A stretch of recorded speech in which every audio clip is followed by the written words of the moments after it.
Bom dia, família! Bom dia! Bom dia para você que está em casa. Seja bem-vindo, seja bem-vinda. Mais um início de semana, não é? Bom dia, irmã Elisa. Bom dia, professora Paula. Bom dia para vocês aí também que estão nos assistindo, para todos aqui na escola. Seja bem-vindo a mais um estudo da Palavra de Deus, né? Mais uma manhã que nós estamos aqui juntos para aprendermos mais, né? Desse Deus tão maravilhoso que fez tudo por nós. Amém. E cada dia é muito importante, cada dia tem suas lutas, cada dia tem suas vitórias também. E para nós termos vitória, nós precisamos fazer o quê, irmã Elisa? Precisamos buscar na nossa fonte, né? Nosso Deus eterno, na oração. É o canal que Ele deixou para nós de comunicação, né? Quando Jesus veio aqui, Ele mostrou para nós isso também, que nós devemos sempre estar em comunhão com o nosso Pai. Vamos orar então neste momento? Convido você que se ajoelhe conosco, se você puder, para nós conversarmos com o nosso Deus eterno.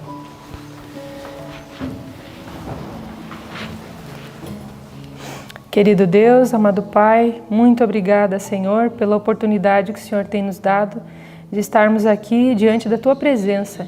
E nós estamos, Senhor, aqui pedindo-te perdão pelos nossos pecados. Perdoa, Senhor, as nossas faltas. Nós queremos que a nossa oração chegue ao Teu trono de graça, queremos ser ouvidos por Ti, Senhor. Queremos colocar nossas vidas nas Tuas mãos, queremos colocar também aos nossos amigos, os nossos irmãos que estão assistindo esse vídeo, Pai. Que eles sejam tocados pelo Santo Espírito, que eles possam compreender a Tua palavra, que eles tenham anseio de Te buscar, ó Pai, enquanto é tempo. Nós sabemos que o tempo está chegando e nós não teremos mais tanta liberdade de termos acesso à Tua palavra, mas que enquanto nós temos tempo, nós possamos Te buscar e aprender o máximo que pudermos, Senhor, a respeito da Tua vontade para a nossa vida. Nos ajuda, nos guia, nos orienta nesse estudo, que o Santo Espírito possa estar ao nosso lado, nos ensinando, Senhor. Abençoa cada um dos nossos queridos, nossos familiares, nossos amigos também. Em nome de Jesus pedimos tudo isso. Amém. Amém.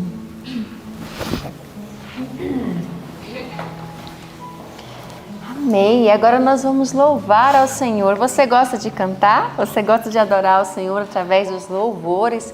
Esse hino que nós vamos cantar traz a receita para nós de vitória. É verdade. Esse hino é muito bonito e ele diz que nós devemos trabalhar e orar. Hino de número 231.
louvado seja Deus. Então nós devemos unir as duas coisas, né, professora? Trabalhar, mas orar. Nunca esquecer as duas coisas, né, que são necessárias para que nós possamos fazer a nossa parte nesse mundo. Nós temos uma obra a desempenhar aqui, somos missionários, né? Nós somos embaixadores do nosso Mestre e temos que fazer isso, trabalhar e orar.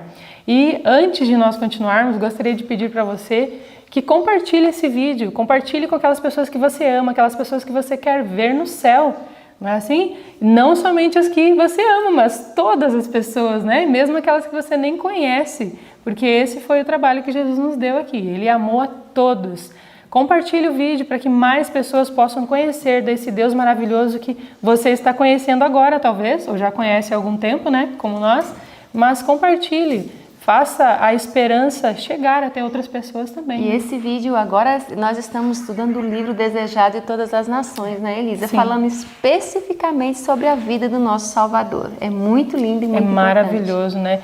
Ele nos dá uma esperança tão grande, né? De conhecer um pouquinho do nosso Mestre, né? Enquanto ele viveu aqui. É maravilhoso estudar, realmente. Vamos lá, então, nesse momento nós vamos guardar a palavra de Deus no nosso coração. No início da semana, né, nós vamos começar então a memorizar um outro verso. Nós vamos memorizar hoje João, capítulo 13, do verso 34 e o verso 35, né? Eles são pequenos.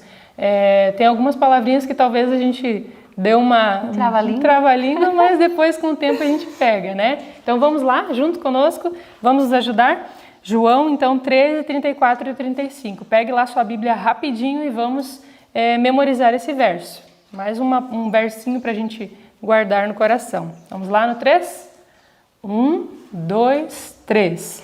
João 13, 34 a 35. Um novo mandamento vos dou, que vos ameis uns aos outros, como eu vos amei a vós. Que também vós uns aos outros vos ameis. Nisto todos conhecerão que sois meus discípulos, se vos amardes uns aos outros. João 13, 34 a 35. João 13, 34 a 35. Um novo mandamento vos dou, que vos ameis uns aos outros, como eu vos amei a vós. Que também vós uns aos outros vos ameis. Nisto todos conhecerão que sois meus discípulos, se vos amardes uns aos outros. João 13, 34 a 35. João 13, 34 a 35. Um novo mandamento vos dou, que vos ameis uns aos outros, como eu vos amei a vós. Que também vós uns aos outros vos ameis. Nisto todos conhecerão que sois meus discípulos, se vos amardes uns aos outros. João 13, 34 a 35. Amém. Louvado seja Deus. Que a palavra de Deus possa ficar gravada no seu coração realmente, né? Amém. Então agora você vai ficar com a parte mais especial dessa manhã, que é o nosso estudo. Que Deus te cubra de bênçãos e te dê paz nesse dia. Amém. Fique com o estudo e Deus te abençoe. Um bom dia. Amém. Louvado seja Deus, porque Ele realmente é grande. E nós estamos estudando há alguns dias já faz algumas semanas que nós estamos estudando a história mais fantástica que nós encontramos em toda a Bíblia, a história mais fantástica que nós já ouviremos falar até o ponto em que nós existirmos, que nós aproveitemos a oportunidade, enfim, de vivermos eternamente com Deus e mesmo na eternidade esse será o ponto principal de nosso estudo, de nossa observação, que é a vida do nosso Senhor. Não perca você também a oportunidade de estudar e que nós não percamos essa oportunidade. De todas as histórias que nós podemos estudar, aprender e tirar lições, nenhuma é tão preciosa quanto a vida do próprio Cristo, a vida da própria vida, que é Jesus. Que nós possamos aprender com Ele dia a dia. E nós estamos, na leitura de hoje, já estudando o capítulo 32 do livro Desejado de Todas as Nações. E na Bíblia nós lemos o livro de Mateus, capítulo 8 e o capítulo 9, e o livro de Lucas, o capítulo 7. No entanto, as histórias, o acontecimento que nos chama a atenção, que nós iremos estar comentando agora de manhã, que é o nosso foco principal do estudo, é Mateus 8, do verso 5 ao verso 13, e Lucas 7, do verso 1 até o verso 17. Essa é toda a história que nós iremos ver. Ali conta a história que nós iremos abordar agora, que foi sobre o centurião e sobre o filho da viúva que foi ressuscitado, a viúva de Naim. Então Jesus, ao decorrer de seu ministério, houve muitos momentos, ele como Deus, como tendo uma sabedoria muito superior a qualquer homem, vendo muito além de qualquer coisa, ele se maravilhava muitas vezes com o povo. Ele se maravilhava com a própria incredulidade do povo dele, dos judeus. Os judeus, eles ouviam falar do Messias desde criança. Desde muito novos, todos aprendiam a falar do libertador que viria. E quando Jesus veio na plenitude do tempo, cumprindo todas as profecias, fazendo a obra que estava predita, fazendo o seu trabalho, o seu papel de restaurar a humanidade caída e de lhes proporcionar salvação, eles assim o rejeitaram, eles assim ainda não conseguiram enxergar, por mais que eles o esperavam com impaciência até. E Jesus se admirava dessa incredulidade. Mas Jesus ele também se admirava com a fé que muitas pessoas tinham nele. Inclusive os que não eram da nação escolhida, que seria a nação que mais aguardava, foi a nação que mais rejeitou. Isso, e eu acho que esse era o motivo de maior admiração, porque aqueles que não ouviram falar dele, quando ouviram pela primeira vez, creram. Sim. E confiavam nele. E esse foi o caso do centurião romano, que ao ouvir falar de Jesus, se apegou e confiou plenamente em quem ele era, tendo até uma visão mais ampla do que os próprios judeus tinham, a fé que ele desenvolveu ali. E qual foi o caso que levou então o centurião até Jesus? Um dos seus servos, ele estava enfermo. Isso nós encontramos no livro de Lucas, o capítulo 7, e o verso 2 e verso 3 diz assim: E o servo de um centurião, a quem este muito estimava, estava doente, quase à morte. Tendo ouvido falar a respeito de Jesus, enviou-lhe alguns anciãos judeus, pedindo-lhe que viesse curar o seu servo. Então, esse centurião, que era um comandante, um oficial romano, ele tinha um servo e, diferente da maioria dos romanos e diferente da maioria da cultura que estava ali na época deles, de escravidão, ele era alguém benigno, ele era alguém bondoso, ele era alguém que amava o seu servo, amava o seu escravo. O escravo era comercializado livremente naquele tempo, inclusive nas praças, e era tratado apenas como uma pessoa destinada a servir, não como um ser humano normal que necessitaria de afeto e cuidado. Mas esse centurião, ele era alguém amável, que cuidava dos seus servos, que cuidava daquele seu escravo. E quando ele adoeceu, ele muito se preocupou por ele e quis de uma maneira ou outra salvar-lhe a vida. E quando ele ouviu falar de Jesus, de todos os feitos que vinha Jesus fazendo, ele teve fé. Ele teve fé. E qual foi a atitude dele? Ele foi correndo falar com Jesus. Qual foi os métodos que ele usou para se encontrar com Jesus e granjear essa oportunidade? Você falou uma coisa interessante, porque o livro ele traz aqui a informação que os servos eles eram comprados, vendidos nas praças, maltratados, tratados de qualquer jeito, sem a dignidade humana. Mas aí aquele centurião, ele já trata o seu servo diferente.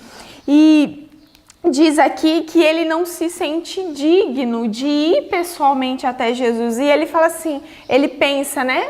Vou pedir ao pessoal que é da própria nação, do povo dele. E aí ele vai até os líderes religiosos ali e pedem essa bênção para que falasse com o seu mestre. E aí Jesus vai até ele. Isso, ele reconhece um fato dos judeus. Ele reconhecia de que ele não era digno porque ele não pertencia à nação deles, não pertencia à religião deles. Ele entendia que a religião dos judeus era superior à dele. Sim. De que por mais que ele fosse uma pessoa boa, ele era, isso não, na bondade dele não estava a sua dignidade. Na autoridade dele não estava a sua dignidade. Ele era indigno, porque ele não pertencia ao povo. Assim ele pensava, eu não pertenço à religião deles, eu não sou parte deles, mas eu quero as bênçãos que eles têm. E aí ele vai, mesmo se achando indigno, dá um jeito de então se encontrar com esse mestre, e ele manda o primeiro grupo que ele manda é o grupo de anciãos. Os anciãos da cidade são enviados por ele. É o que a gente vê no verso 3, que eu leio, né? Que eu li no final do verso 3, diz, pedindo-lhe que enviou-lhe alguns anciãos, pedindo-lhe que viessem curar o seu servo. E o verso 4 vem o método que os anciãos eles utilizaram para poder pedir que Jesus ele curasse esse servo. E qual foi o método usado ali pelos anciãos judeus? Engraçado que a gente tem muito na nossa mente esse senso do merecimento. Isso. Se a pessoa faz algo, ela merece. Só que com o céu não funciona assim. A gente tem visto que o melhor que nós fizermos, isso não é suficiente para receber o favor de Deus, o favor do céu. Mas pelo pensamento humano, o que é que os judeus pensam? Ele era um centurião bom, né? A primeira atitude de que ele era bom era a maneira que ele tratava os servos numa sociedade em que os servos não tinham tanto valor para aquele povo. Então isso já era um indício bom. Mas diz que ele também era bom para com o povo judeu. Esse centurião. E aí os judeus, os anciãos vão lá e falam, olha, ele é bom com a nossa nação, ele mesmo edificou a nossa sinagoga, e vai colocando o quê? Justificativas, né? Pontos que ele merece a bênção, ele merece receber isso, Senhor Jesus. Isso. E o verso 4 diz, né, que eles chegaram falando, ele é digno. Olha, ele é digno. Se tem alguém que merece o seu favor, é ele, porque ele é digno. É um homem bom. Isso, ajuda. Professora Maísa. Engraçado. Paulinha e Cleiton, irmãos, que ele disse, eu não sou digno. Os anciãos disseram, ele é digno. Tanto um quanto o outro estava errado. Porque não é nossa dignidade ou indignidade que nos torna merecedores ou capazes de receber alguma coisa de Deus. É a misericórdia do Senhor, como diz em Tito. Em Tito, o Senhor Deus fala com clareza, não pelas obras de justiça que houvesseis feitos, mas segundo a sua misericórdia nos salvou. Nossa grande necessidade é o único título, a misericórdia divina. Portanto, ele era indigno, os outros diziam, é digno, mas os dois títulos não funcionam diante de Deus. Então, depois que Jesus, os anciãos eles vão até a presença de Jesus, Jesus ele se encaminha até a direção da casa desse centurião e ele começa a ir, mas ele estava sendo seguido por uma grande multidão e isso fazia com que ele fosse andando de maneira bem devagar. Ele ia prosseguindo vagarosamente e o centurião ele manda mais um grupo de pessoas. Esse grupo de pessoas está lá no verso 6. O verso 6 diz, então Jesus foi com eles, e já perto da casa o centurião enviou-lhe amigos para lhe dizer, Senhor, não te incomodes, porque eu não sou digno de que entres na minha casa.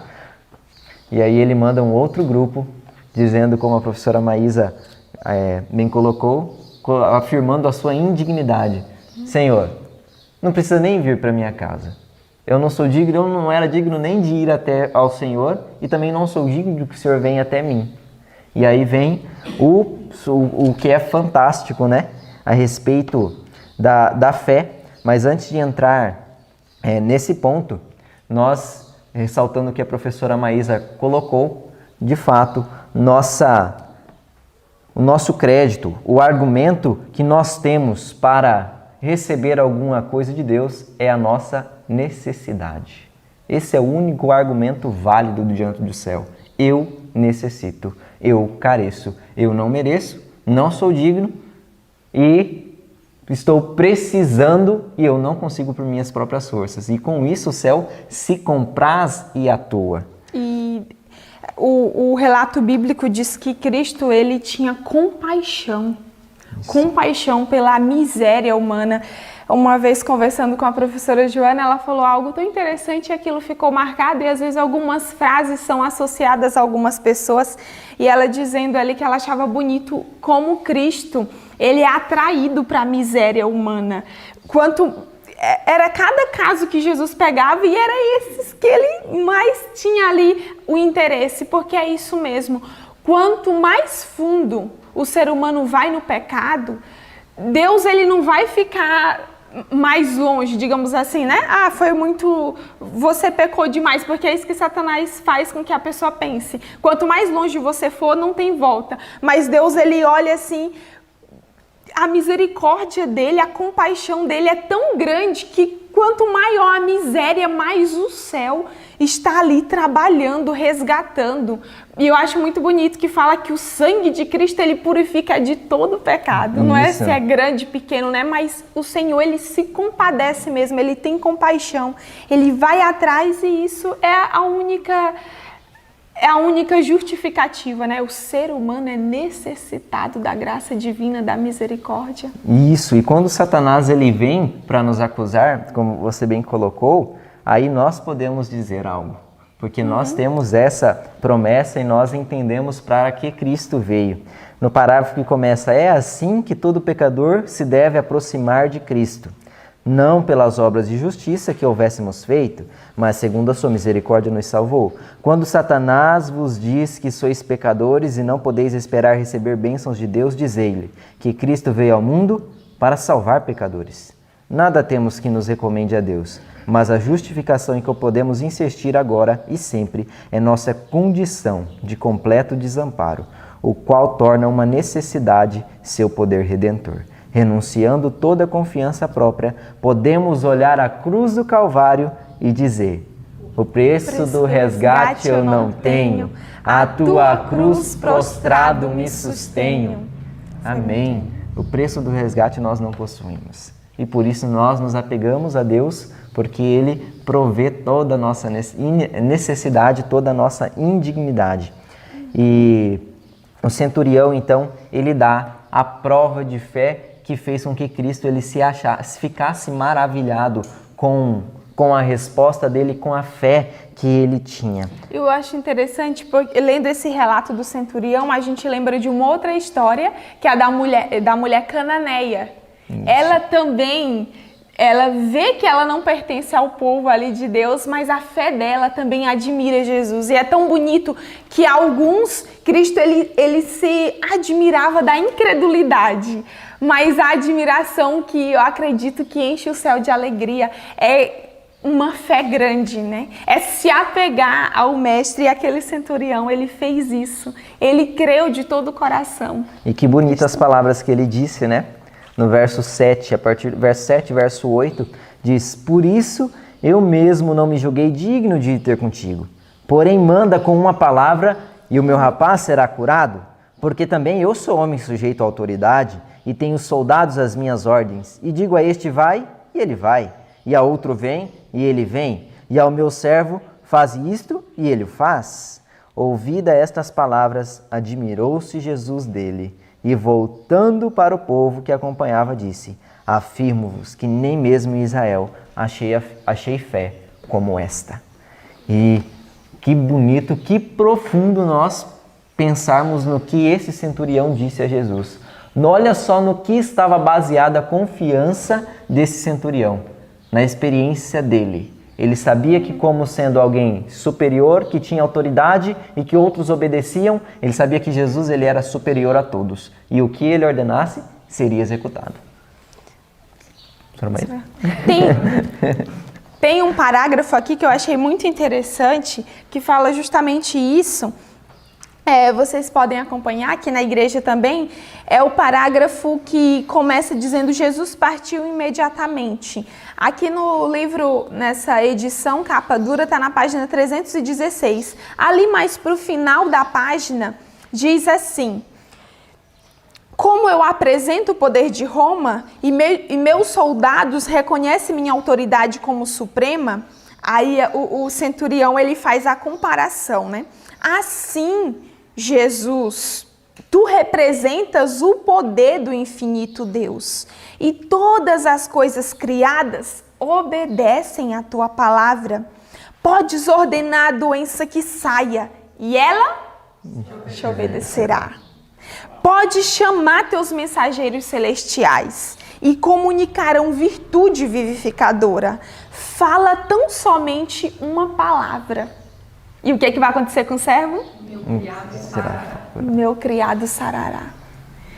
Que lindo ver isso. Ele sabia que Cristo era de fato mesmo Deus. Era a palavra que criou tudo. E aquele homem, ao falar isso, tem tanta profundidade nessa fala. E quando eu não conhecia toda essa história tão profundamente, eu li ela outras vezes. Mas quando você para meditar no que isso quer dizer, Senhor, diga apenas uma palavra e eu sei que o meu servo será curado. Amém. E com essa história, eu gostaria de fazer um incentivo a você estudar a Bíblia. Quando você lê um verso, uma passagem, ela te diz muito. Agora, quando você compara as passagens e lê outras associadas, aí ela te amplia o conhecimento. E aí torna mais claro. Como eu lhe disse, essa passagem ela está relatada tanto em Lucas como em Mateus. E em Mateus ele acrescenta um detalhe que Lucas não acrescenta. Que Lucas não diz, que está no verso, o capítulo 8 do livro de Mateus, o verso 10 e o verso 11. Que diz, ouvindo isto, admirou-se Jesus e disse aos que o seguiam, em verdade vos afirmo que nem mesmo em Israel achei fé como esta. Vos digo-vos que muitos virão do Oriente e do Ocidente e tomarão lugares à mesa com Abraão, com Isaque e Jacó no reino dos céus, ao passo que os filhos do reino serão lançados para fora. Nas trevas, ali haverá choro e ranger de dentes. E aí Jesus ele termina essa conclusão, de que, dando uma aplicação daquilo que aconteceu, assim como esse centurião, que fazia parte de uma nação gentia, que os judeus o consideravam como imerecedor de qualquer coisa, indigno de qualquer coisa e separado até mesmo da salvação. Eles, ao final de tudo, Cristo diz que esses povos que estão espalhados por toda a terra, do Oriente e do Ocidente, se congregariam a eles e eles sentariam à mesa com Abraão, com Isaque e com Jacó. Toda aquela promessa que o povo judeu conhecia, olha, todas as promessas que cabem a vocês, eles irão usufruir. A salvação irá alcançar eles. E muitos daqueles que era de vocês por direito, não pertencerá a vocês. Porque muitos de vocês serão tirados da mesa. Muitos de vocês são realmente não indignos, porque indignos somos todos nós. Mas vocês não reconheceram essa indignidade, né? E agora não tomaram posse da graça que provém de mim e do merecimento que vocês têm através da minha cruz. Não se prostraram à cruz e por isso não são merecedores de estar ali. Se rejeitar a Cristo, fora de Cristo não há Não há salvação. Ele é o Senhor, é a vida. Então, fora dele... E com isso nós podemos aprender algo também. Porque nós entendemos, através do livro de Gálatas, que nós somos agora o Israel de Deus, o Israel espiritual. Nós pertencemos, a nós pertencem as bênçãos da salvação e uma luz gloriosa que nós temos e conhecemos do Messias. Mas nós também corremos o mesmo risco dos judeus de estudar tanto sobre o Messias, falar tanto de Jesus, aguardar tanto a vinda dele e viver tão despreocupadamente que essa vinda não tem resultado algum. Nós necessitamos nos atentar para isso e viver de maneira coerente com quem está esperando Cristo vir. Que Deus ele nos abençoe e nós não venhamos a rejeitar e sermos lançados fora, por mais que nós possuamos aí a promessa, e outros tomem o nosso lugar. Isso que diz no parágrafo que começa, para Jesus este foi um penhor da obra que o Evangelho havia de realizar. E um pouco mais à frente, neste mesmo parágrafo, diz, ai, quantos ainda se estão preparando para a mesma fatal decepção? Enquanto almas mergulhadas nas trevas do paganismo lhe aceitam a graça, quantos há em terras cristãs sobre os quais a luz resplandece apenas para ser rejeitada? Há muita luz em nossos dias, há muita luz em nosso meio, que nós não venhamos estar nos preparando para esta fatal decepção, de rejeitar a luz que nos conduz ao caminho da vida eterna. Amém. Amém. O Pedro falou algo interessante, porque para muitos Jesus era apenas um curandeiro. Isso. Era aquele que multiplicava pães, que se você estava com ele, você não passava fome. Em um momento ia ter comida. Mas para outros, eles conseguiam enxergar além. O Espírito Santo tocava na alma e eles se rendiam a esse toque do Espírito e eles conseguiam ver em Jesus um amigo, o Salvador, o Filho de Deus, né? De fato o Messias. E é muito bonito na história seguinte, que é quando Jesus continua a sua viagem e ele encontra um cortejo fúnebre. Isso. E Jesus, ele é o ser mais capaz de transformar tristeza em alegria. Ele muda completamente as histórias e escreve completamente. E eu fico imaginando um cortejo que saía da cidade chorando, agora esse cortejo dá meia volta e volta para a cidade festejando, se alegrando pelo que Jesus fez. E no verso 13 do capítulo 7 de Lucas, diz que quando então ele encontra esse grupo próximo à cidade de Naim, eles estavam saindo, um grande grupo vinha numa direção e um grupo que vinha com Jesus ia de encontro à cidade. E Jesus fala que ele se misturou ali com a multidão e a mãe nem viu quem estava presente. Seus olhos lacrimosos ali não conseguiram reconhecer Jesus em meio àquela situação. E com isso a gente aprende, né? Muitas vezes a dor impede de nós vermos quão perto está Deus da gente. Às vezes Deus está pertinho e nós, às vezes, por nos mantermos focados na dor, esquecemos de que nós temos nele um conforto, de que nós temos nele um suporte. E aquele jovem, ele, depois que Jesus ele efetuou um milagre, agora ele volta à vida. Aquele jovem que era o filho único de uma mulher viúva, ele que era a alegria dela, agora ele volta à vida, mas volta apenas à vida mortal, volta apenas para lutar novamente, volta apenas para viver uma vida de sofrimento. Mas Deus, ele não nos promete apenas não prometeu aquele jovem apenas ressuscitar ele daquela vida onde ele sofreria, mas prometeu aquele jovem a todos nós que ele pode nos ressuscitar para uma vida imortal, para uma vida eterna, uma vida sem sofrimento, uma vida que jamais terá fim. E o bonito de ver é que cada vez que a gente lê essas histórias, elas são lindas, mas como não é tão comum acontecer em nossos dias, a gente é tendenciado a ficar apenas uma história bonita e há uma grande distância entre a história e a gente. Mas eu quero dizer para você que o Jesus que nós cremos é o mesmo daquela época. Na verdade, a palavra diz que Deus não muda e por isso nós não somos consumidos. Amém. As suas misericórdias se renovam a cada manhã. E eu sei que a misericórdia do Senhor se renovou na nossa vida hoje. Talvez aqui, e de fato a gente não está tendo nenhum velório nesse momento, mas muitas vidas podem estar mortas espiritualmente. E quem sabe eu esteja falando para alguém que perdeu alguém querido e Jesus não ressuscitou. Ou melhor, Jesus não curou como ele fez em outras partes da Bíblia.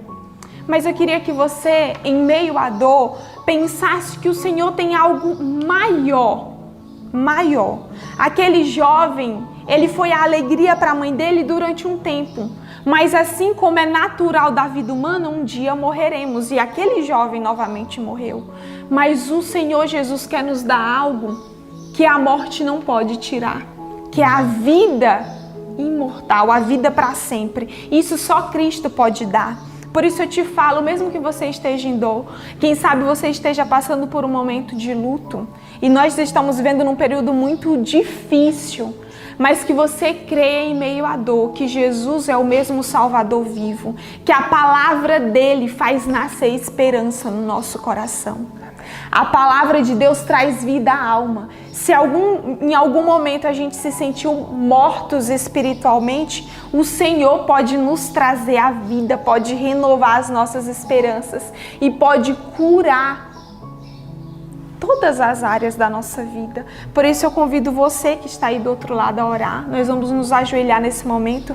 Eu convido a todos os que estão aqui na igreja que você coloque diante do Senhor nesse momento a sua necessidade. Eu vou colocar a minha. Possamos reconhecer que nele há virtude curadora. O Senhor também não tem nos deixado faltar o alimento espiritual. A cada dia, Senhor, a Tua palavra nos alimenta. Obrigada. Nesse momento eu intercedo por aqueles que estão, Senhor, do outro lado. Nós nos reunimos aqui a cada manhã para Te adorar, para gravar. A gente nem tem noção do trabalho espiritual que os anjos fazem, que o Espírito Santo conduz. E quem sabe, Senhor, eu esteja orando nesse momento com alguém que está em luto, com alguém que sofre a dor da perda de um ente querido, com alguém que se sente morto espiritualmente, se sente sem esperança, sem vida. Eu também não sei, Senhor, qual é a necessidade dos meus irmãos que estão comigo aqui na igreja. Mas o Senhor conhece tanto a minha necessidade como a necessidade de cada um dos que estão orando nesse momento. Por isso pedimos que o Senhor nos faça ver e crer que o Senhor é o mesmo Jesus. Amém. Não mudas, o Senhor nunca mudou e nunca mudará. O Senhor é eterno e a Tua palavra continua trazendo vida, restauração. E é isso que eu intercedo nessa manhã. Eu clamo por restauração, por vida. Que o Senhor traga à nossa mente as coisas que podem nos dar esperança. Santo Espírito, continue tocando nos nossos corações. Aumenta a nossa fé, o nosso desejo, Senhor. Dai-nos humildade, senso do quanto necessitamos de Ti. Na verdade, a gente não tem nenhuma outra justificativa a não ser a nossa necessidade. De fato, Senhor, precisamos da Tua misericórdia, da Tua compaixão. Olha por essa terra, que o Espírito Santo esteja cuidando, visitando cada lar. Que a Tua misericórdia reine sobre nós e que o Senhor volte logo e alivie toda dor e que possamos alcançar um lugar na Tua mesa, Pai, em nome de Jesus. Amém.